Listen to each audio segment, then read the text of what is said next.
Esiet sveicināti NRA.LV sarunās. Šoreiz ir neparasts formāts, ir trīs cilvēki, kas ir kā ciemiņi uznaicināti uz šo sarunu, bet jebkurā gadījumā mēs pieturēsimies pie formāta, ka šī ir saruna, nevis intervija. Šoreiz mēs runāsim par NVO, kas ir ļoti populāra tēma, un sākumā mēs gribētu stādīt priekšā viesus. Ines Supe. Palīdzēsim viens otram biedrības pārstāvu. Es droši pēc jūs varat papildināties, nepasaku pietiekoši, jūs gribat vēl kaut ko papildus pateikt par sevi. Jā, es biedrībā palīdzēsim viens otram, vadu onkoloģijas pacientu atbalsta grupu, kurā ir vairāk nekā 86 sievietes onkoloģijas pacientu. Super. Tātad Beata Jonīte, centra Marta pārstāve. Jā, labdien!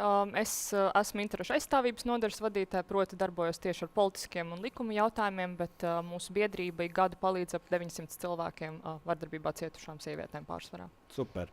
Ivars Āboliņš, Kultūras ministrijas parlamentārais sekretārs. Jā, labdien! Tātad mēs šobrīd Kultūras ministrija veic auditu Sabiedrības integrācijas fondā, kur rezultāti būs visdrīzāk līdz 1. septembrim, un arī es vadu darba grupu, kas ministra Naura Puntuļa uzdevumā veic iekšēju mediju atbalsta fonda, tātad MAF programmas izvērtējumu ar mērķi sniegt ministram ieteikums par iespējamiem uzlabojumiem nākotnē. Super. Nu, reciklām. Tātad varbūt es dažus vārdus ievadam, lai mēģinātu kaut kā ielikt to sarunu, mēģināt kaut kādā rāmī, lai cilvēkiem, kuri šo skatās, saprastu, kāpēc vispār mēs šeit esam salasījušies un par ko mēs runāsim. Tātad man ir bijusi tā iespēja noskatīties gan ministra kabineta sēdi vakardien, tā sanāksme ar NVO, gan preses konferences, gan izlasīt veselu rindu rakstu par NVO darbību un to, kā tas tiek finansēts. Un man ir daži secinājumi, ko es vienkārši, es neesmu profesionāls NVO darbinieks, tik vien kā parasts nodokļu maksātājs, kurš patērē mēdīju kaut kādu saturu. Šobrīd es vien vairāk YouTube saturu, jo ar mēdījiem tā kā ir sarežģīti. Bet man ir dažas lietas, kādus secinājumus esmu priekš sevis izdarījis, un viņi ir subjektīvi uzreiz. Jūs varat man droši kritizēt. Mēs neesam, nevienam nav absolūtā patiesība, mēs esam atvērtā sarunā.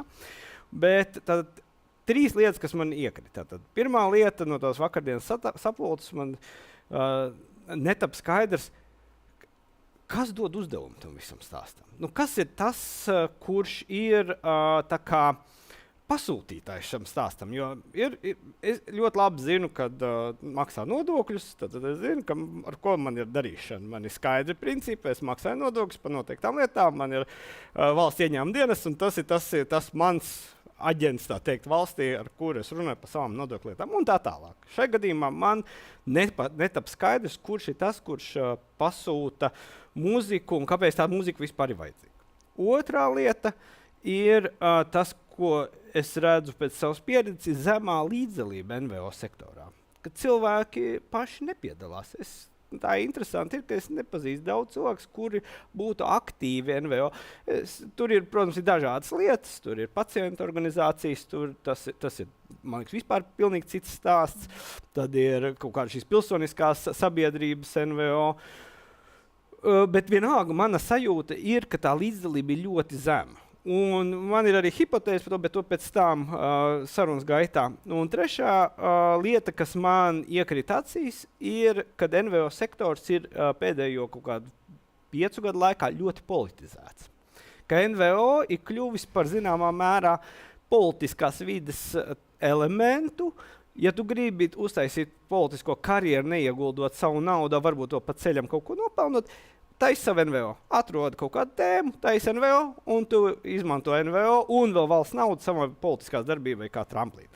Šīs ir manas 3 lietas, kuras es esmu par šīm pāris nedēļām diskusijas priekš sevis sapratu. Lūdzu, tagad jūs pirmais pamājat ar piežu roku. Es vienkārši, tas, ko es gribēju ielikt pašā šīs diskusijas sākumā, to, ka viss šis NVO vai Sabiedrības integrācijas fonda SIF stāsts nav jauns. Jo vēl pagājušā gada novembrī vēl Evikas Siliņas, tad jaunās vienotības vadītā valdība pieņēma lēmumu, ka SIFā ir jāveic audits.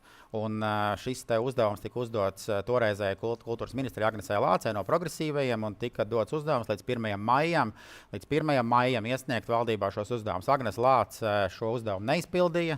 Tad, kad mēs nonācām ministrijā, kad Nauris Puntulis kļuva par ministru, mēs konstatējām, ka Agnese Lāce šo uzdevumu vienkārši nav izpildījusi.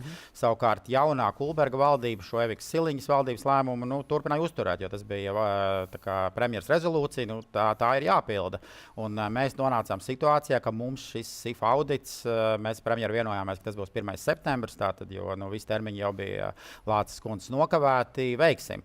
Līdz ar to vienkārši tas, ko es gribu ielikt, kad nav tā, ka pēkšņi ir sāksies diskusija par visu šo, un ja Lāces kundze būtu godprātīgi izpildījusi savu darbu, ko viņa neizdarīja, varbūt šīs te visas diskusijas vispār nebūtu bijušas, un šis audits jau būtu iesniegts valdībā un jau būtu kaut kādi lēmumi pieņemti. Vienkārši, manuprāt, mēs šobrīd runājam par progresīvo neizdarības sekām. Viss šis stāsts par NVO ir šīs te Lāces kundzes neizdarības sekas. Kopumā par repliku bija ļoti, manuprāt, daudz vispārnēm tajā, ko jūs teicāt. Protams, ka skaidrs, ka ar sabiedrību par to ir jārunā, sabiedrībai tas ir jāskaidro, bet, manuprāt, runājot par NVO kopumā, īpaši tas, kā tas vakardien notika sēdē, viss tiek ļoti samests vienā katlā, un īsti nav skaidrības nedz pašam premjeram, nedz, manuprāt, sabiedrībai par to, kas tad vispār ir nevalstiskās organizācijas. Un šeit ir jautājums arī tad pie ierēdniecības, pie resoriem kaut kādā veidā šo labāk klasificēt un sadalīt. Tāpēc, ka, manuprāt, lielākā problēma, kas iezīmējās vakar, ir tieši par to, ka mēs runājam par milzīgu finansējumu nevalstiskajam sektoram, bet tur tiek ietvertas gan nama apsaimniekošanas biedrības, gan lielāko daļu naudas, starp citu, tērē sporta organizācijas, nevis jebkas cits, gan ļoti, ļoti liela virkne ar visdažādākajām jomām un nozarēm. Un mēs sametot visu vienā katlā un sakot, ka NVO tērē daudz naudas un, protams, izceļot, piemēram, atsevišķas mazas jauniešu organizācijas, kurām tiešām no tā procenta neaiziet absolūti nekas, jo minēšu, ka no vakardienas prezentācijām 3% visa finansējuma aiziet vienai Wagner biedrībai, kas šobrīd restaurē namu. Vai tiešām mēs to metīsim vienā katlā ar pilnīgi visu citu? Runājot par SIF, Sabiedrības integrācijas fonds tika izveidots sākotnēji, lai padarītu finansējumu pārdali nevalstiskajam sektoram caurspīdīgāku. Un ir tik daudz dažādi finansējuma devēji, bet viņiem visiem SIFs noteikti nav, manuprāt, tas sliktākais un tas, cik ļoti skrupulos SIFam ir jāatskaitās par katru centu, ko NVO iztērē, ir ļoti labs piemērs, kā tam būtu jādara, jo viņiem ir ļoti caurspīdīgas atskaites, ļoti caurspīdīgi projektu mērķi, un tā, lai projekts nonāk līdz tam SIFam, viņš iziet cauri virknei jau tā kā virknei dažādu citu posmu. Un, jā, es piekrītu, ka trūkst caurspīdīgumu, bet tas caurspīdīgums trūkst vairāk tieši pašvaldību finansētos projektos, dažādos ministriju finansētos projektos un ne pašā SIFā. Tas, ka tiek veikts audits, brīnišķīgi, mums ir jāauditē, mums ir jāizskata, nekādā veidā nepretojo šim, bet SIF ir jāskatās kā uz paraugu, un es, protams, arī gaidu šī audita rezultātus. Mēs visi noteikti gaidam, un arī mums, kā nevalstiskajam sektoram, interesē šis datu caurspīdīgums. Bet ne mēs esam tie, kas to var izdarīt. Tas ir resori. Es pārstāvu biedrību, kur ikdienā palīdz cilvēkiem krīzes situācijās un dažādās nelaimēs, gan ar pārtikas pakām, apģērbu, medicīnas palīdzība, apmaksātu rēķinu, zāles, ārprāts, ar ko tik mēs nenodarbojamies. Bet tas notiek brīvprātīgā kārtā. Valsts īsti mūs neatbalsta. Mēs rīkojam ziedojumu kampaņas. Un mūsu vislielākais atbalsts ir cilvēki. Parasti jau saka, ka mēs paši esam tā Latvijas valsts, bet šajā gadījumā tas nav tādā līmenī mūsu atbalsta cilvēki, un tā mēs arī strādājam brīvprātīgā kārtā. Es nezinu, kā tas ir, kā pārējās nevalstiskās organizācijas, par kurām mēs šodien runājam, saņem to finansējumu, vai tie ir projekti, kuros startējam arī mēs, vai tas notiek kā citādāk, bet es labprāt arī to uzzināšu šodien, jo mums ir pilnīgi citādāks finansēšanas veids.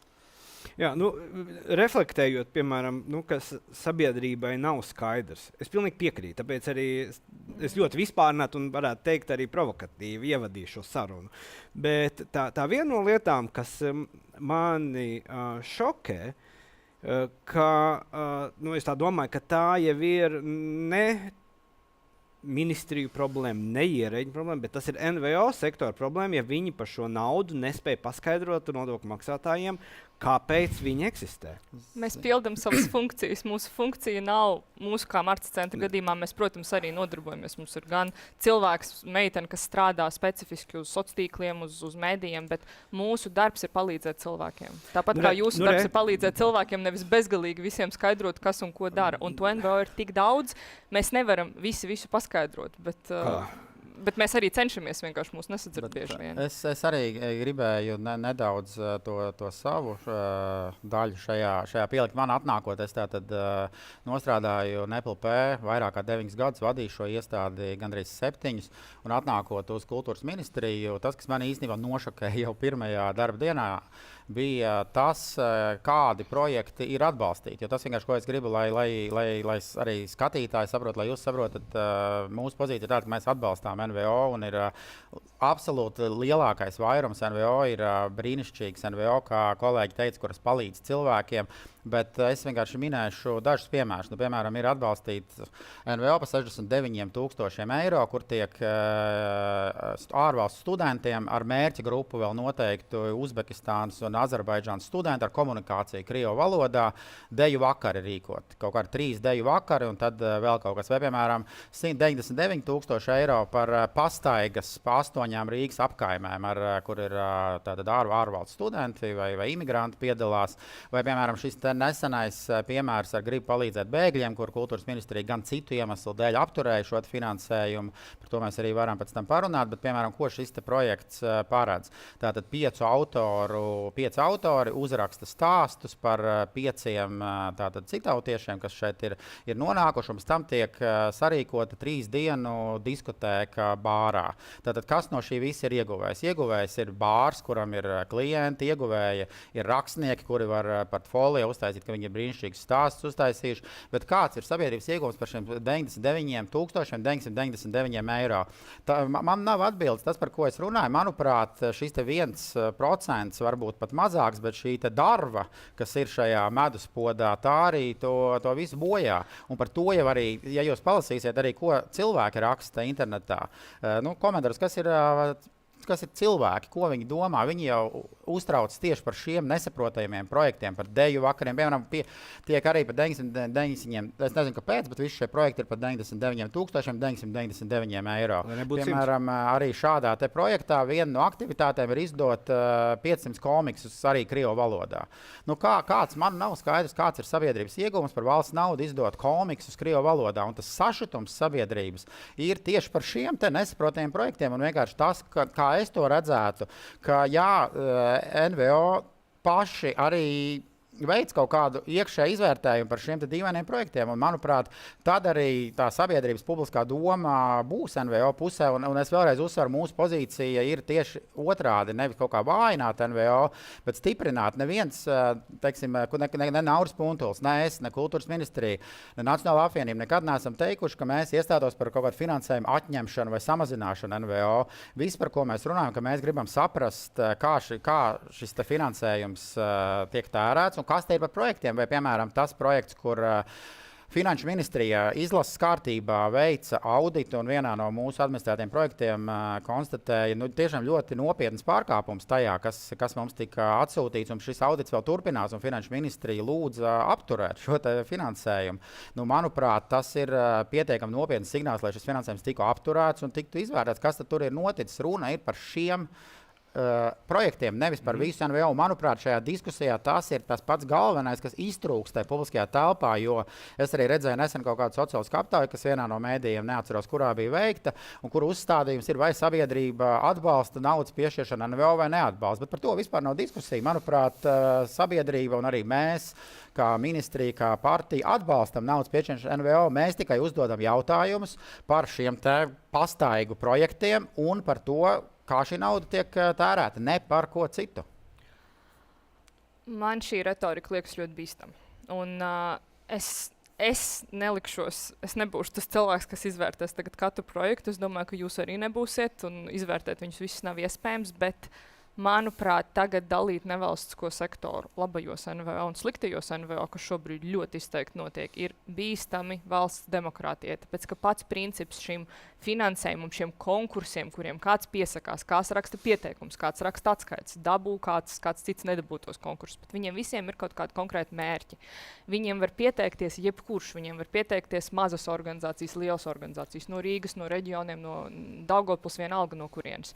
Un, manuprāt, tas arī ir tas skaistais tajā, ka mēs kā demokrātija ļaujam un dodam iespēju izpausties dažādām demokrātijas sastāvdaļām. Un šie izklausās, es, protams, neko par šiem projektiem nezinu, man nav par to informācijas, bet izklausās pēc kaut kāda veida integrācijas projektiem, droši vien dažādu valodu pārstāvju starpā.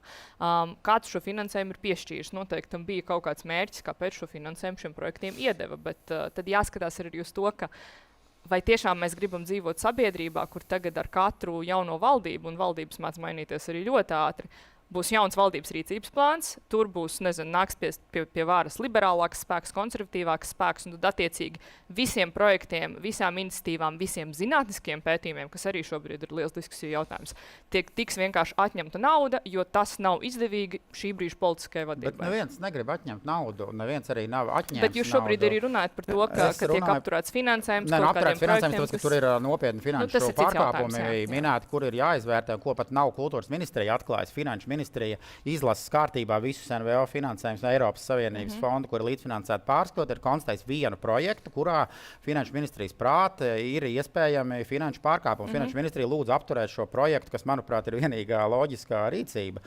Tas ir, kāpēc, lai mēs tā nerīkotos? Drīzāk par to, kā mēs vērtējam to lietderīgumu, jo tikai tāpēc, ka jums vai jūsu partijai kaut kāds projekts liekas nelietderīgs, nenozīmē, ka tas nav lietderīgs kādai citai sabiedrības grupai. Es gribēju vēl vienu, piemēram, tas, kur gan mēs esam pārslēguši šos līgumus. Tad Lācis kundzes laikā no progresīvajiem visa šī integrācija tika būtībā bilingvāli veidota. Kas ir pretējs atversmē? Jo satversme pats saka, ka Latvijā ir viena valsts valoda, latviešu valoda, un arī saliedētas sabiedrības pamatnostādes, kas ir valsts galvenais plānošanas dokuments par sabiedrības saliedētību, pasaka, ka saliedētība notiek uz latviešu valodas pamata. Savukārt Lācis kundze ir pēc būtības veidojuši šo saliedētību bilingvālu, un visi šie projekti, kas ir saliedētības, ne visi, bet liela daļa no viņiem paredzēja komunikāciju krievu valodā. Turklāt nevis ar kaut kādiem Krievijas pilsoņiem, bet arī ar Pakistānas pilsoņiem, arī ar Azerbaidžānas pilsoņiem, arī ar Uzbekistānas pilsoņiem. Kāpēc mums viens uzbeks ir jāvēl krieviskajā informatīvajā telpā un jāuzrunā krieviski? Piekrītu, bet es tagad iepriekš atkāpjoties vienu soli atpakaļ. Nav noslēpums, visi arī skatītāji zina, ka es nodarbojos ar biznesu un PR aģentūru. Tas, ko es dzirdu tas ir bizness. Es arī tagad attiecinu no tās krievu valodas. Es arī gribētu piedalīties konkursā. Un jūs to varat darīt? Es nevaru piedalīties. Esmu NVO, esmu SIA biznesu, kur izdot 5 šitos te brošūras, jau kaut kādas komiksus krievu valodā, tā nav nekāda problēma. Uztaisīt pastaigu un eventu uz 3 dienām nav problēma pa 100 000. Tas ir tas, kas man ir ļoti satrauc, ka NVO process kļūst kā bizness. Un tam ir 2 iemesli. Tad es domāju, tā pirmā lieta, mēs runājām par komunikāciju. Šie projekti speciāli netiek komunicēti. Jo mēs labi zinām, kā ir ar Eiropas projektiem. Tur vienmēr ir sadaļa nokomunicēt sabiedrībai Eiropas projektu nepieciešami. Šie projekti, es domāju, speciāli nav komunicēti. Tā ir pirmā lieta. Un otrā lieta, viņi netiek komunicēti tāpēc, ka ļoti labi saprot, jo, ja mēs paskatāmies, mēs varam integrācijas projektu taisīt. Esam atmērti, piemēram. Tad kāpēc gan Volts un Bolts nevarētu piedalīties finansiāli kā komerciāla sabiedrība, ziedot, jo tie ir tie cilvēki, kurus viņi eksploatē, jeb nodarbina, un viņi ir ieinteresēti šo cilvēku labbūtībā. Un kāpēc? Tas ir jau bizness. Šobrīd ir, un tas ir tas briesmīgākais. Bet tas nav bizness, ja tas ir darīts sabiedriskam labumam, un tu no tā neko nenopelni. Šajā gadījumā sabiedrisko labumu izvērtē finansējuma devējs, un arī jūs, ja jūs uztaisat biedrību vai nodibinājumu, varat pieteikties konkursam, jūs būsiet tas nozīmē, vai es pareizi saprotu, biedrības nodibinājuma radīšana ir veids, kā apiet iepirkumu. Jo tur ir pilnīgi savādāki noteikumi, jo iepirkumos ir cita lieta. Tur tāpat ir kritēriji, noteikumi ļoti detalizēti es esmu arī sadarbojies ar NVO. Visinteresantākais tad, kad NVO sāk algot PR aģentūras, advokātu birojas, lai realizētu. Jo tad sanāk, ka tam NVO ir vieglāk noteikumi tikt pie tās naudas nekā iepirkuma ceļā komerciālai sabiedrībai, kur ir profesionāli savā nozarē. Bet iepirkumam un projektam, kas ir sabiedriskam labam, ir dažādi mērķi. Arī iepirkums Tas var būt nav sabiedriskam. Nē, Nevajag teikt, ka noteikti. iepirkumi Nē, nē. sabiedrībai ir Protams. paslikti. Atkal, manuprāt, mēs pārbīdam to visu jautājumu esenci. Tad, manuprāt, jautājuma esence ir, ka visām šīm aktivitātēm ir jābūt sabiedriskam labumam. Tam ir jāsniedz kaut kāda liela pievienotā vērtība. Par to īstenībā neviens nestrīdās. Un mēs atkal tātad ir šie, es nezinu, 90 vai 99%, bet lielākā daļa, kā arī Supes kundzes biedrība, kuri arī noteikti Jonītas kundzes biedrība, kuri sniedz šo sabiedrisko labumu. Un tad ir kaut kāds procents šo biedrību, kurām es nesaku, ka viņas nesniedz, bet man vienam rodas jautājumu, manuprāt, tie ir leģitīmi jautājumi, ko es uzdodu. Kāds sabiedriskais labums ir izdodot komiksus arī krievu valodā? Integrējot uzbekus Latvijā. Manuprāt, tas ir leģitīms jautājums, kur es drīkstu uzdot gan kā pilsonis, gan kā amatpersona, gan kā nodokļu maksātājs. Jā, un mēs atkal runājam, kāpēc, manuprāt, arī pašām NVO būtu jāapsēžas un tad jāizrunā, kāds tad ir sabiedriskais labums un tas jākomunicē. Un, manuprāt, šobrīd es piekrītu, ka no abām pusēm tā retorika ir aizgājusi, ka neviens nerunā par to pašu sakni, kāds ir labums sabiedrībai no tām aktivitātēm, no šiem komiksiem krievu valodā, ko iegūst sabiedrība. Labi, tad es gribēju iesaistīt Ines tomēr mūsu sarunā. Jā, man ir divi jautājumi. Par, Jūs pateicāt, ka jūs dzīvojat no ziedojumiem un jūs finansējat, jūs nedabūjat valsts naudu, bet es saprotu, jūs diezgan aktīvi darbojaties, līdz ar to ir finansējums. Man bija divi jautājumi. Vai jūs komunicējat plašāk un par savu biedrību un kaut kādu PR sev taisīt vienkārši sakot, lai izdarītu otrs jautājums, lai piesaistītu sponsoru? Es nemācēšu atbildēt par visu biedrību kopumā, jo tas būtu jāprasa biedrības vadītājiem Medijam Piperam, bet, piemēram, tieši tajā manā sadaļā, tas darbā ar onkoloģijas pacientiem, es pat esmu onkoloģijas pacienti, mēs īsti tā kā nereklamējamies, palīdzēsim viens otram, ir lapa Facebookā, kurā ir vairāk nekā 50,000 sekotāju, ļoti aktīvu. Jā, jo ir ļoti daudz to palīdzības projektu pašā organizācijā. Tagad, piemēram, visi gatavojas skolai, tad atbalsta ģimenes, kurām trūks naudiņas, tiek sludināts, kad mēs meklējam cilvēkus, kuri vēlas atbalstīt, atsaucas cilvēki. Vienkārši mūsu biedrība ir sevi pierādījusi, ka ar tādiem labiem darbiem. Pēdējais, ko mēs tikko paveicām, bija tāds lielāks, bija onkoloģijas pacientē nepieciešama 96,000 zālēm, medikamentiem, un mēs rīkojām diennakts maratonu, kurā iesaistījās dažādi Latvijas uzņēmēji, mājaražotāji, bija izsoles, nāca mūziķi, viss tas ir brīvprātīgā kārtā. Un mēs šai sievietei naudiņu savācām, viņa pat labāk onkoloģijas pacienti saņem nepieciešamo terapiju. Es gribētu teikt, ka es redzu savu lomu visā šajā biedrību, visā šajā jūklī. Ir tāda, ka es esmu kā starpnieks starp veselības ministru un pacientu. Jo ir ļoti daudz tik bezjēdzīgas situācijas. Es ļoti daudz runājos pa telefonu ar onkoloģijas pacientiem, ar viņu tuviniekiem. Un tad es caur Facebooku uzrunāju veselības ministru. Viņš man ir pats teicis, ka viņš lasa, ko es viņam tur rakstu. Ar mani pat ir pāris reizes sazinājusies viņa padomniece. Un viņš visu to kārto. Bet tie ir atsevišķi cilvēki, kuriem pēkšņi palīdz varbūt vairāk nekā pārējiem. Kas, protams, nav godīgi.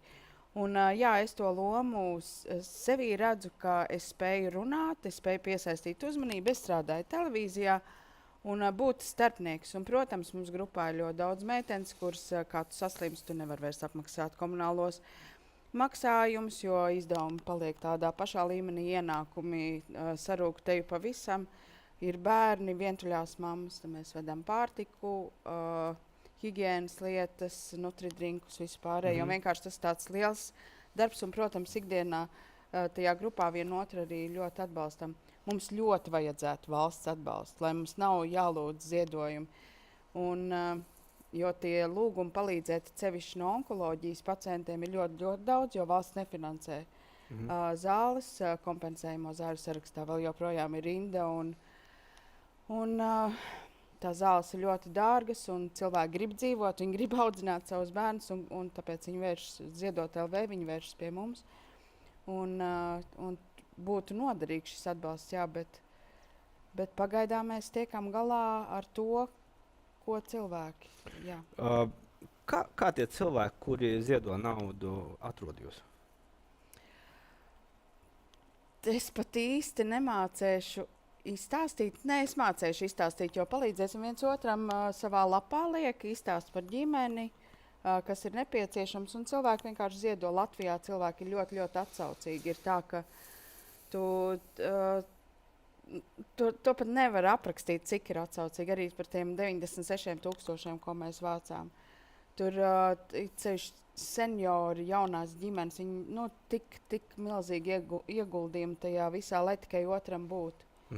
Un es ļoti daudz arī pat runāju sociālajos tīklos. Es arī esmu runājis savā raidījumā 4. studija, kur strādāja Latvijas televīzijā. Paldies viņiem, ka viņi man to ļauj darīt. Un jā, tā arī tie cilvēki mūs atrod. Tad man būs provokatīvs jautājums. Jep. Jūs pirmā atbildēsiet, tad viņi pārējiem arī būs iespēja, bet es jums pirmai uzdošu jautājumu. Vai nav tāda situācija, jo ļoti bieži mēs redzam, tas attiecās uz veselu rindu industriju, ka tajā mirklī, kā valsts sāk dot grantus, tajā mirklī tiek izspiests privātais finansējums, jo mēs labi saprotam, no kurienes nāk nauda, uz to līdzinās acu skatiens.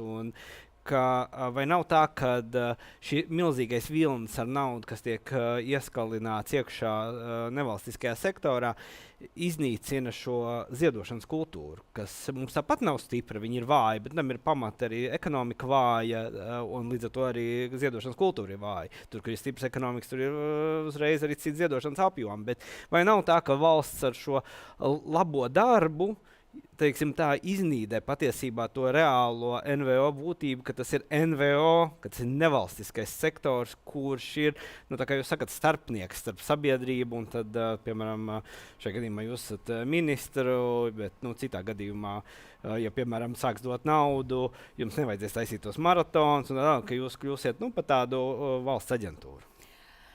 Es uzskatu, ka ziedošanas kultūra Latvijā ir ļoti izteikta. Tīri dēļ tā, ka mēs dzīvojam ekonomiski mums ekonomiski diezgan slikta situācija. Es to pat gribētu uzsvērt, ka mums ziedošanas kultūra ir ļoti spēcīgā līmenī, jo kā tad, piemēram, Ziedot LV varētu savākt 2 miljonus onkoloģijas pacientu zālēm, kas bija nepieciešami tikai līdz šī gada martam. Cilvēki ziedo, viņi atbalsta, un es uzskatu, ka ir, protams, organizācijas, kuras saņem šo finansējumu un kurām varbūt ir, piemēram, es saprotu, Martas arī saņem valsts finansējumu. Ne tieši mēs, bet uz klientu iet, uz katru cilvēku, bet tas ir pilnīgi tā ir citādāka organizācija, un es nedomāju, es būtu ļoti priecīgi, ja mums nebūtu jāvāc onkoloģijas pacientiem zāles, bet mums nekad nepietrūks to cilvēku, kuriem ir nepieciešama palīdzība, kuri versīsies. Jo cilvēkiem nav naudas, viņiem ir jāremontē mājokļi, pašvaldības piešķir mājokļus tādus, kur cilvēki nevar dzīvot, tad biedrība strādā arī ar ģimenēm, kurās ir izņemti bērni, palīdz atrisināt šīs situācijas, un ir ļoti cieša sadarbība ar sociālajiem dienestiem. Es nedomāju, ka mēs kādreiz varētu kļūt par SIA vai par firmu, palīdzēsim viens otram, tas būtu absolūti nepieņemami. Nē. Okay. Šeit es laikam nevarēšu piekrist provokatīviem apgalvojumam, tāpēc, ka mēs kā organizācijas, es varu atkal tikai no sava piemēra runāt, mēs strādājam jau 26 gadus, un mēs bijām tie, kas izveidoja vispār Latvijā pirmo pakalpojumu, kas palīdzēja cilvēktirdzniecībā cietušajiem un vardarbībā cietušajiem, jo tā lieta bija tāda, ka vienkārši tas neeksistēja. Un, protams, ka sākumā ar to apjomu cilvēku vispār cenšoties runāt par to problēmu, ejot pie valsts arī ar to, kur atbildes bija, tā ir jūsu paši izdomāta problēma, jūs arī paši ar to tiekat galā. Un tad, kad uz kaut ko paspīdim prožektoru, tas skaidrs, ka tā problēma eksistē. Mēs sākumā sniedzām visus pakalpojumus tikai no ziedojumiem. Un joprojām tā ziedotāja nauda un līdzekļi mums ir gan sadarbības uzņēmēji, kas mums palīdz. Viņi ir ļoti svarīgi, tāpēc, ka ir liela daļa arī cietušo, kur, piemēram, baidās no tā, ka ir paziņas, nezinu, vardarbīgiem vīram policijā vai caur advokātiem vai kaut kā tā. Un, lai saņemtu anonīmu pakalpojumu, tas nāk no ziedotāja līdzekļiem, jo mēs no valsts nevaram to sakt. Bet tā programma jau ir attīstījusies tik liela, ka mēs viņu izveidojam, mēs izveidojam to pamatni no starptautiskās ekspertīzes, un viņu ir kaut kādā ziņā zem savas spārni paņēmusi valsts un valsts dažādu pašvaldību sociālie dienesti.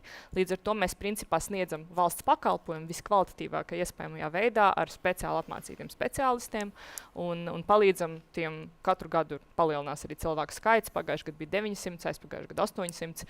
Mēs nevarētu to izdarīt tikai ar ziedotāju līdzekļiem, jo mums ir specializēta komanda ar psihologiem, ar juristiem, ar sociālajiem darbiniekiem. Tas nav kaut kas, ko var pavilkt organizācija viena pati, un mēs un ļoti daudz NVO pildam funkciju, ko valsts nekad pati nevarētu izpildīt ne tik kvalitatīvi, ne arī patiesībā tik lēti un efektīvi. Un arī mēs joprojām turpinam cīnīties par to, ka psihologa stunda pie mums alga psihologam ir par konsultāciju 38 eiro, kamēr aiziet pie kura cita psihologa privātajā sektorā, tu samaksātu 60-70 eiro par stundu, nevis 38. Tā kā tas nav konkurētspējīgi. Kāda ir proporcija noslēpums jums privātais finansējums un valsts finansējums?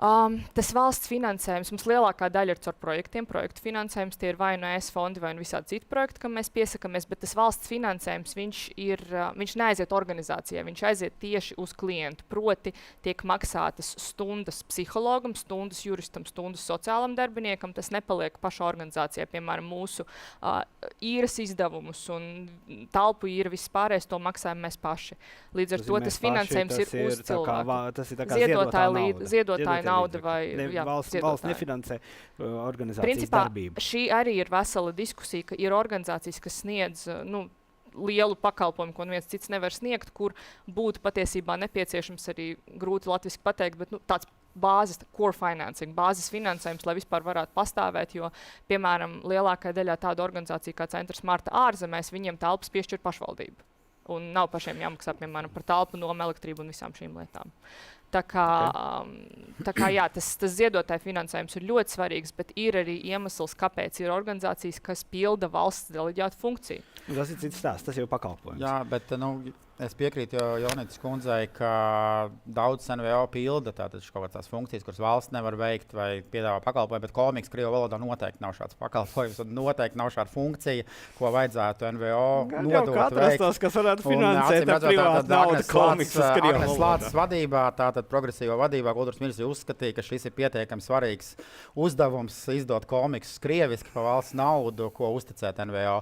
Bet atbildot uz jautājumu, es domāju, ka daļai jums ir taisnība, daļai nav, bet tas, kas valstī būtu jādara, valstī būtu ilgtermiņā noteikti jāveido sistēma, ka NVO pašas ir ieinteresētas tajā, lai viņām būtu vairāk biedri, lai viņām būtu vairāk savu finansējumu.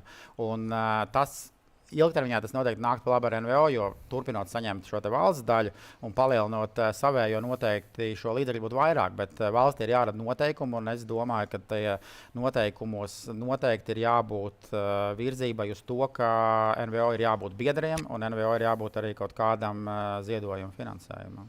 Jo vienkārši atgriežoties, piemēram, pie tā viena no savām provokatīvajām sākuma tēzēm par politizāciju, ka NVO kļūst par tramplīnu politikai. Kur ir problēma? Man nav problēma ar to, ka cilvēki veiksmīgi uzsāk politisko karjeru NVO. Tas ir tur tādā mentāli ļoti līdzīgi cilvēki vācās partijās un NVO, bet problēma ir tāda, ka sākās paši atražojošs mehānisms. NVO pārstāvi kļūst par valsts amatpersonām, ja vēlētām amatpersonām. No tā, kā mēs redzam, arī bijuši pietiekoši publikācijas, pieaug pēkšņi finansējums valsts NVO. Tad, protams, cilvēkiem ir lielāka iespēja nodarboties ar politiku, jo viņiem ir valsts finansējums. ko es gribu teikt, ka mums veidojās paralēli arī varas struktūra uzreiz automātiski. Mūsu satversme paredz, ka ir politiskās partijas, mēs viņus finansējam no budžeta, lielākais finansējums ir no budžeta. Kā tas tika pieņemts lēmums, visi zina. Pareizi, nepareizi, bet lēmums ir pieņemts, un politiskās partijas pilda noteikti funkciju šai valstī, un viņi ir noteikti mūsu satversmē un sistēmā, likumdošanas. Un tad parādās paralēlā struktūra, kura tiek pēkšņi finansēta un kura nodarbojas praktiski to pašu, ar ko nodarbojas NVO. Es nerunāju par pacientu organizācijām, es runāju par tām organizācijām, kas, piemēram, sāk nodarbojas ar politiski ideoloģiskiem jautājumiem un veidot paralēlu struktūru politiskām partijām. Es jau zinu, ka šis ir jautājums noteikti man. Kāpēc? Šis man daudz interesantāk interesē. Kāpēc? Vai tad Marta nodarbojās ar ideoloģiskiem jautājumiem? Manuprāt, jebkurš jautājums, kas ir saistīts ar dzimumu līdztiesību, vienmēr būs ideoloģisks, un tas ir mūsu organizācijas pamats. Tas, es teiktu, ir tas ir pārspīlēti. Nē. Te ir tā lieta, ko mēs pagājušo gadu mēs runājam šobrīd par ideoloģiskiem jautājumiem. Dzimumu līdztiesība. Nevajag uzreiz. Tas sāk atgādināt vakardienas to sēdi, kur tad, kad nebija ko teikt, tad sāk pārmest, ka sievietēm dara pāri. Tas nebūtu tā kā ok. Vienkārši, manuprāt, labs piemērs šim ir pagājušā gada protesti, kurus organizēja Centrs Marta un arī citas organizācijas. Lieta ir tāda, ka, ja ir jautājums, kā piemēram šī pati konvencija, par kuru mēs kā organizācija cīnījāmies jau vēl pirms 11. gada, kad šī konvencija tika izveidota, jo mēs ļoti cerējām, ka vispār būs šāds dokuments, kas aizstāvēs cietušos. Tas jautājums bez šaubām bija ļoti ideoloģisks. Mūsuprāt, tas nav ideoloģisks jautājums, jo tas vienkārši ir juridisks dokuments, kas runā par cilvēku aizsardzību no vardarbības, un tas arī pēc fakta tāds ir, bet viņš tika ļoti politizēts sabiedrībā. Un tad, protams, ka mēs kā organizācija, un tā vien sanāca, ka es arī šajā organizācijā esmu par šo tēmu daudz zinu, nonācām kaut kādā pusē, kur kaut kādas partijas bija mūsu pusē, kaut kādas nebija, ka tas kļuva politizēts, bet tam nebūtu vienā brīdī jābūt, kādam jau tas ir jāaizstāv. Tad es saprotu, ka jūs uzņematies atbildību par konvencijas nedarbošanos Latvijā ar šo. Jo man bija Pagaidi, nav tik vienkārši. Man ir ļoti, arī zinām sakari diplomātiskās aprindās, un tad, ja jau mēs pacēlām jautājumu, jūs pacēlāt, es jums pastāstīšu. Ļoti no Ziemeļvalsts diplomāti, kas atbalstīja konvenciju. Viņi bija ļoti asas diskusijas par šo tēmu, bet ļoti draudzīgas, bet asas. Un tad, kad sākās denunsēšanas jautājums, kas ir interesanti, es pieminēšu skatītājiem NRLV studijā, viņi tika paziņot par denunsēšanas sākšanu no Brigmaņa kunga šeit paziņoja, kas ir vienkārši tāda pašreklāma. Tad es satiku šo pašu diplomātu, viņi jau tagad ir prom no šejienes, un jautāju, ko tu saki, es gaidīju to vētru, ka viņi teiks, viņi vienmēr teiks, jūs esat, ne tā, mēs esam Ziemeļvalstis. Un mani nošokēja šī diplomāta. Viņa teica, es neko tādu nevarēju iedomāties, kad ratificēs konvenciju, iemetīs atvilknē un nekas šajā valstī nenotiks. Un viņa šeit bija dubulto termiņu. Viņi investē Ziemeļvalsts investē milzīgi naudu mūsu NVO sektorā. Un ja man diplomāti pasaka, man īstenībā nospļauties, jo jūs paši neievērojat šo konvenciju, jūs nospļauties, tad kāda mums darīšana gar jūsu man problēmām? Ir ļoti interesants, ar ko jūs runājat, jo absolūti visas Ziemeļvalstis arī iesaistījās vēstulēs, kas tika rakstīts prezidijam. Vēstulē viņi arī parakstīja, zina to vēstuli, bet runa ir par to, kā diplomāti runā. Viens ir vēstules, viens ir... Šobrīd jūs nesakat ne vārdu, ne uzvārdu, ne valsti. Tas izklausās pēc viena tante teica, jo pilnīgi visas Ziemeļvalstis savā diplomātijā atbalstīja. Kā jūs labi zinat, tagad ir modē, un NVO to lieto. Tad runājot par protestiem. Es gribēju par to politizāciju parunāt. Manuprāt, ir ļoti labi redzama politizācija, jo es atgriezīšos pie tiem pašiem tātad šiem migrācijas un integrācijas fonda projektiem, kur Lācis kundzes laikā, manuprāt, acīm redzami un mērķiecīgi pieļaut šī sabiedrības saliedētība arī uz krievu valodas pamata, kas ir pilnīgi pretēji satversmē, pilnīgi pretēji valsts galvenajam plānošanas dokumentam, tātad sabiedrības saliedētības pamatnostādnēm, un ir pilnīgi skaidrs, ka, manuprāt, neviena cita partija Latvijā, izņemot progresīvos, neiedomātos sabiedrības saliedēt uz divu valodu pamatu, latviešu un krievu. Šeit mēs skaidri redzam, ka daudzos līgumos bija ielikt krievu valodā komiks, krievu valodā uzrunāt. Nu, un, manuprāt, šī jau ir tā politizācija, jo, kā es vēlreiz saku, neviens cits kaut ko tādu neiedomātos, bet progresīvi acīm redzot, tas bija svarīgi stiprināt šo krievu valodu, un viņu laikā kaut kas tāds tika pieļauts. Nu, piemēram, es nevaru iedomāties, ka Nacionālās apvienības vai jaunās vienotības vadībā kaut kāds tāds ārprāts tiktu pieļauts. Progresīvie, jā, un tā jau, manuprāt, ir tā politizācijas draudi, ka nonākot šādam te spēkam, tātad kultūras ministrijā, pilnībā mainās šie spēles noteikumi un tiek īstenots kaut kādas, manā skatījumā, politiskas idejas. Ne, patiesībā, tad, kad es sāku runāt par politizāciju, es absolūti negribēju aizskārt dzimumu līdztiesību. Jūs man izņēmāt neskapēc no dienas kārtības. Tas, par ko es gribēju teikt, tur, kur nav bijis diskusija par dzimumu līdztiesību, par sieviešu tiesībām, mums patiesībā diskusija ir. Tas vienmēr tiek runāts, cik mums ir pārstāvniecības sieviešu gan politikā, gan uzņēmējdarbībā un tā tālāk. Tas par politizāciju es gribēju runāt par to, ka bez kāda pilnvarojuma ir migrācijas politika kļūst par NVO finansētas aktivitātes sastāvdaļa. Un tā ir ideoloģiska lieta visā Eiropā, tā ir ideoloģiska lieta Ziemeļamerikā. Tas ir vispār ideoloģisks jautājums. Un tāpēc es gribēju parunāt tieši par šādu veidu ideoloģiskiem jautājumiem, nevis par sieviešu tiesībām. Par ko es runāju? Jā, tas ir vienkārši gribēju noreflektēt, ka es šajā gadījumā negribēju runāt par dzimumu līdztiesību, kas cits stāsts. Jo šīs NVO redzot, ka tiek, teiksim, pieļauta šī komunikācija krievu valodā, ka tiek nolikumā pieļauta komiks krievu valodā, tad viņas attiecīgi arī rīkojas. Atnāca Nacionālā apvienība un Nauris Puntulis pirmajā vai otrajā nedēļā uzdevuma šī līguma jāpārslēdz, jo tas ir pretēji satversmei, pretēji valsts plānošanas dokumentiem. Bet, manuprāt, valstī nebūtu jādeleģē šāda te funkcija, imigrācijas politikas veidošana pēc būtības NVO. Tas tomēr, pirmkārt, tas ir valsts uzdevums, un otrkārt, ja arī NVO tiek saukti palīgā, tad tam ir jābalstās satversmē un tam ir jābalstās valsts plānošanas dokumentos, nevis tāpēc, ka kādam ļoti patīk krievu valoda. Jūs aizskarāt ļoti smagu jautājumu. Man vienmēr ir licies ļoti smags dēļ tā, ka valsts sāk deliģēt. Politikas veidošana, tad jautājums, vai vispār valsts var deliģēt politikas veidošanu. Un te es gribētu jums prasīt, Ines, vai jūs kā organizācija, kas nodarbojas un palīdz ar vēža slimiem, smagi slimiem cilvēkiem, vai jūs esat pie tā galda, kur tiek veidota veselības ministrijā veselības politika? Es esmu arī Onko-aliansē. Tur šai aliansē ir iespēja izteikt savu viedokli, lai ietekmētu kaut kādus lēmumus. Bet es esmu diezgan traka, es esmu diezgan aktīva. Es esmu pati uzrakstījusi, vērsusies pie valsts prezidenta saistībā ar kompensējumu zaļu jautājumu. Es esmu izstrādājusi iniciatīvu manā balsī tieši par šo pašu jautājumu. Manuprāt, tas, ka man šeit uzaicina uz Saeimu vai aprunāties pie veselības ministra, man jau šķiet tāds maziņš panākums, ka tomēr mani ieklausās un dzird, bet tur ir jāiegulda. Vai dzird?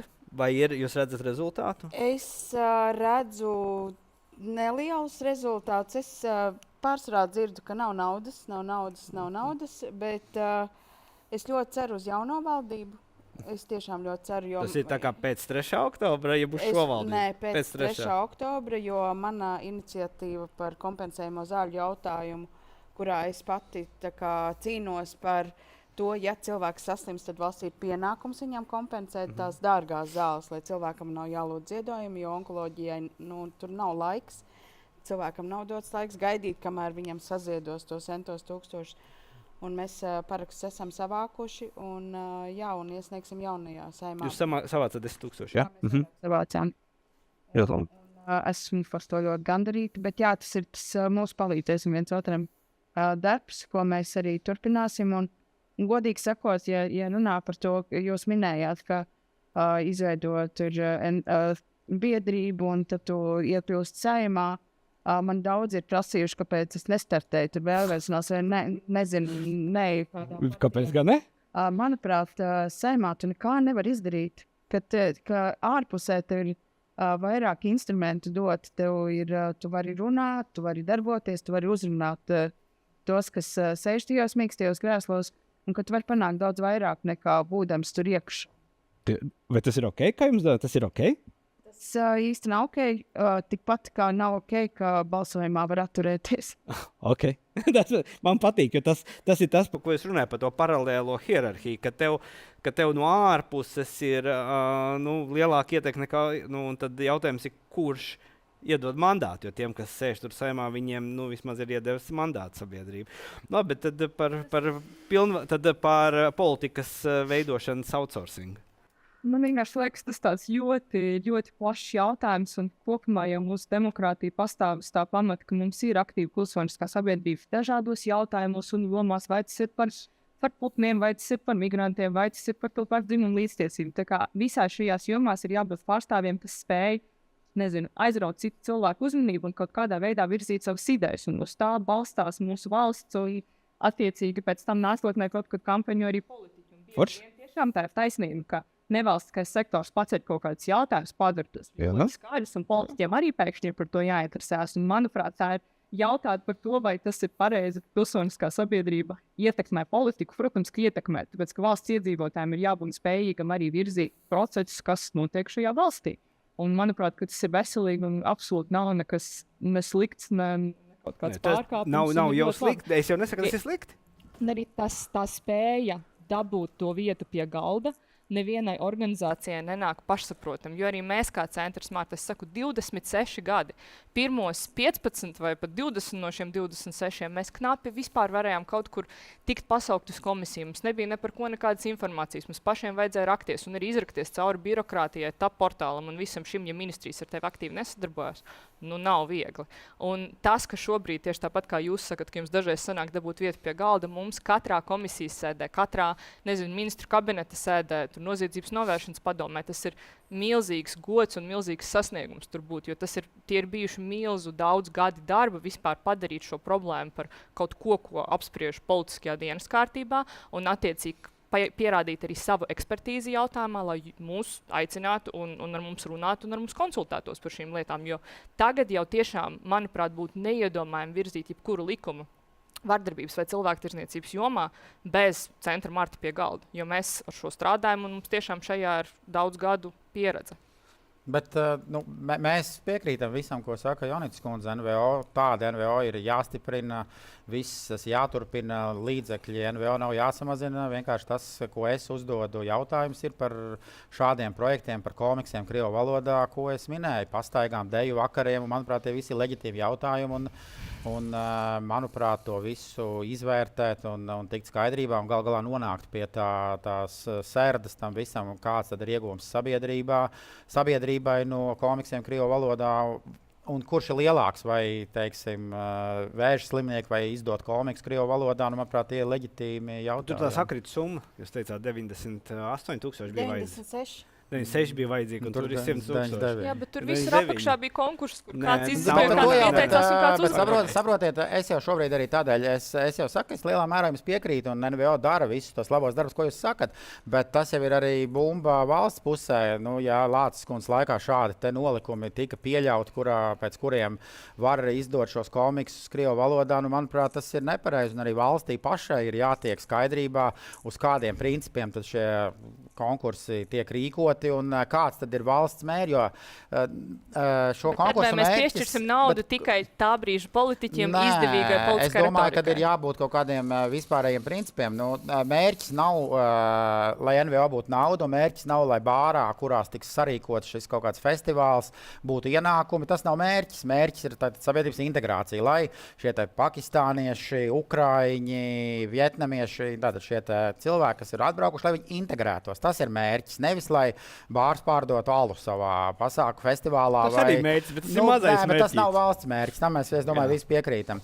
Un, manuprāt, es nezinu, kā mērķis ir izdot komiksus krieviski. Noteikti ne valsts vai NVO mērķis nezinu, vai šo migrantu nezinu. Man pazūd tas mērķis, un līdz ar to man liekas, ka arī valstī būtu savā pusē jātiek vairāk skaidrībā, lai tad nodefinētu, kas ir tas mērķis, kāpēc šī nauda tiek piešķirta. Tad man ir jautājums visiem. Bet tas ir, tur nav arī nepareizi atbild, bet viņš izklausās ļoti paradoxāls jautājums. Kā izdarīt tā, lai beidzot sabiedrība būtu pie galda, tur, kur tiek dalīta nauda NVO? Konkursi visi ir atklāti un pieejami. Lai Burtiski sabiedrība visi. būtu pie galda, tad konkurss nav. Konkurss ir beigu posms. Es runāju par to, ka pie galda, tad, kad šie lēmumi tiek Es pieņemti. domāju, ka ir jābūt kaut kādām vispārējiem valsts nodefinētam rāmim, uz kādiem nosacījumiem šis finansējums NVO ir pieejams, kuram nebūtu jābūt tā, ka to ir valsts vienkārši izdomājusi voluntāri pateikusi. Tam jābūt kaut kādam savstarpējai vienošanās, ka mēs visi esam vienojušies, kas tie principiem un kas ir svarīgi, lai būtu pēctecīgi, lai nebūtu tā, ka nomainās valdība, atnāk nākamā valdība un saka, nē, šitas rāmis mums vairs nedara, mums būs tagad šis rāmis. Nu, ka ir tā kaut kāda sociālā vienošanās, ka, teiksim, tas rāmis ir, 3 gadi, 5 gadi, 4 gadi, tā ir tas, kur laikā mēs tad viņu neaiztiekam, bet es domāju, ka kaut kādiem vienotiem principiem būtu jābūt, lai izslēgtu šos te brīnumprojektus. Bet pēc kāda principa mēs varam izveidot vispār kādu rāmju, ja mums šobrīd nav normāls NVO definīcijas. Ja mums zem NVO ir mednieku biedrības, namu apsaimnieku. Jā, bet tās visas biedrības ir. Es pats esmu biedrības valdes priekšsēdētājs. Man biedrībā ir 10 ļoti aktīvi biedri. Tas bednieku biedrības arī pazīst. Tur ir aktīvi biedri, kur maksā biedru naudu. Bet tas ir īstas biedrības. Es nezinu, kāpēc mēs gribam viņus izdarīt. Jā, es nesaprotu, kāpēc. Tas, ka mēs runājam par finansējumu, bet mums ir tik daudz. Kā mēs apsēdinām pie galda sabiedrību pie šiem lēmumiem? Pirms konkursa. Sabiedrība, vai tas ir caur... Bet NVO jau it kā pārstāv sabiedrību. Mēs pārstāvam katrs NVO, katrs savu sabiedrības daļu. NVO, kur pārstāv vardarbībā cietušus cilvēkus. Jūs pārstāvat onkoloģijas pacientus. Katrs pārstāv savu grupu, tad līdz ar to jāsauc NVO, kas arī sevi visvairāk ir pierādījuši un jāuzticās, ka viņi ir spējīgi pārstāvēt šo grupu, jo cita veida, manuprāt, īsti. Vai arī jāstāv uz NVO, kur ir daudz biedru, jo viņi reāli pārstāv tos biedrus. Kur ir arī, šajā gadījumā es gribētu dot vārdu Inesei. Varbūt tas ir tie NVO, ja jums, piemēram, izdevās savākt 96,024 stundās, tad valsts redz, kad ir sabiedrības atbalsts, uzreiz iedod automātiski 96,000 klāt par šo kā bonusu. Jā, es domāju, ka noteikti būtu jābūt šādam algoritmam. Es būtu priecīgāk, ja viņš šos 96,000 pievienotu klāt tiem miljoniem, kas nepieciešami ir kompensējamo zāļu sarakstam, lai visiem cilvēkiem būtu iespēja saņemt šīs zāles. Šīs izklausās, un tagad es dzirdu stipru NVO, mums ir nauda, kas cīnās par lietu. Bet, jā, jo jums ir nauda, jūs zināt, kā dabūt naudu. Jo jūs NVO, jūs spējat funkcionēt bez valsts naudas. Mēs spējam funkcionēt bez valsts naudas, bet tie ir cilvēki parastie, kas arī saziedo daļu no šīs summas. Mēs visi esam parasti cilvēki un šīs valsts pilsoņi. Jo šie visi 96,000 bija tieši cilvēki saziedot līdzekļi. Bet pašķirstiet Ziedot LV onkoloģijas sadaļu, cik tur cilvēki gaida. Un īstenībā tā ir vislielākā valsts nolaidība, kur arī mēs kā biedrība nekad nevaram mainīt, vai mēs varam pievērst uzmanību, mēs varam cīnīties. Mēs bijām pat izdomājuši, ka mēs varētu rīkot piketu, lai tikai cilvēkiem nebūtu jāubago valstī zāles. Ir sevišķi tādiem, kas ir visu mūžu nostrādājuši, maksājuši nodokļus, un pēkšņi tad, kad tu esi saslims, tad tev valsts pagriež muguri, tu dari, ko tu gribi, un ne visi jau arī prasa tos ziedojumus, citiem ir kauns, un viņi tā arī nomirst. Un tāpēc man šķiet, ka biedrības ir, vispār nevalstiskās organizācijas ir ļoti spēcīgs valstī nepieciešams instruments. Bet es kā biedrības palīdzēsim viens otram pārstāv, es arī gribētu redzēt tās organizācijas, kuras saņem šo valsts finansējumu. Jo vakar, gatavojoties šai sarunai, es mēģināju atrast tās organizācijas, gribēju izlasīt tos nosaukumus, un es diemžēl to nevarēju izdarīt. Es nezinu, kur viņus meklēt. Tur bija sociālās mēdījos parādījās, un šis ir, man liekas, viena no paradoxālākajām lietām, ka mums NVO no NVO atšķirās. Ir lielie saņēmēji, tur bija, un tas ir tas, kā slēpjas tie to bukletiņu, krievu valodā izdevēji, viņi jau slēpjas lielie saņēmēji, jau ir leģitīmi, un viņi nebija piketā pie brīvības pieminekļa, tas bija Sarkanais krusts, samarieši, viss, kas ir saistīts ar šādu, bērnu fonds, kuri visi zina. Galvenokārt sporta organizācijas. Sporta organizācijas arī, jo arī tās ir, protams. Un te tā interesantā lieta. Redzot to piketu pie brīvības pieminekļa, man viss tas atgādināja vienu lietu, varbūt jūs esat lasījuši, neesat, kā Ilons Masks pārņēma Twitteri. Viņš vienkārši apturēja maksājumu visiem, un princips bija tā, kurš skaļāk kliedz, tam nogriež naudu. Jo tie skaļāk kliedzēji parasti ir tie, kuri visbezjēdzīgāko lietu darīja. Jo tie, kas dara lietu, piemēram, tā kā jūs nesaņemat, bet vienam sarkanais arī krusta, viņiem jau nav jākliedz. Tā ir mirklī, kā viņi aptur, pagaidiet, kā aptur finansējumu, visu uzreiz tad sabiedrība iestāsies par šiem, kuriem ir apturēti, jo cilvēki ir atkarīgi no tos samariešu pakalpojumiem. Un ir tie, kas skaļi kliedz, kur īstenībā, kā mēs redzam, tad arī nepamana, ka tur ir, viņi ir, nav. Jā, lūdzu, jūs komentārs bija. Protesti, jebkādi protesti ir brīnišķīgi pilsoniskās līdzdalības forma, un tiem vienmēr ir bijusi un būs vieta būt. Es pati tajā mazajā protestā biju, viņš tiešām bija neliels, es pārstāvēju savu organizāciju, jo, manuprāt, šī ir lieta, kur ir jāsolidarizējas. Bet arī tas, ka visas galvenās fotogrāfijas mēdījos ir ar 2 punk stila meitenēm, un tad viņu dēļ tiek, veikta retorika, pilnīgi viss, kas tajā protestā bija, nebija labas biedrības vai labas organizācijas. Tas arī tas laikam ir tā jūsu komunikācijas NVO problēma. Ja jūs nespējat nokomunicēt, kas jūs tas nebija manis rīkots protests, es tur biju kā NVO cilvēks, bet tas, manuprāt, arī ir finalizējot sarunu, es domāju, ka es pacēlu 3 jautājumus.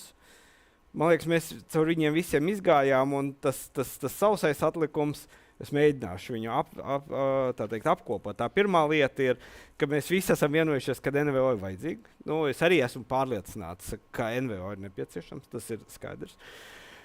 Tas, kas ir skaidrs arī, ka ir lielas NVO, kuras un ir ļoti vajadzīgas NVO, un tad parādās NVO, kuras slēp aiz šīs lielā. Ir vienmēr ir vaļi un haizivs, un aizmugurē ir zivis piesūcekņi, kas izmantojot šo vilni zem karoga NVO mēģina vienkārši nopelnīt. Tas ir, bet tas ir piekrītot Ivaram, tas ir tāda darbs karote medus mucā. Un trešā lieta, ko es sapratu, ka mums tomēr nav skaidrs, kā tomēr galu galā nodokļu maksātāju sabiedrību piesēdināt pie galda, kur tiek pieņemt lēmumu pa īstam par to, ko tad mums vajag finansēt NVO sektorā?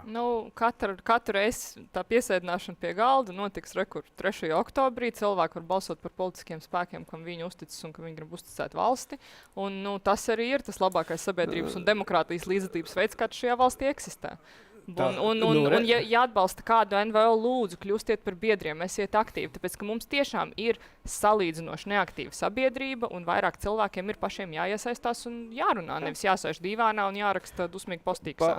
Pabeidzot šo sarunu, man ļoti patīk šī tēma. Ejiet uz vēlēšanām, balsojiet par tiem, kas attiecās atbildīgi pret jūsu nodokļu samaksāto naudu, lai nebūtu jālūdzās pēc tam, ka jūs esat nomaksājuši nodokļu sev zālēm un nebūtu jānomirst klusumā. Paldies jums!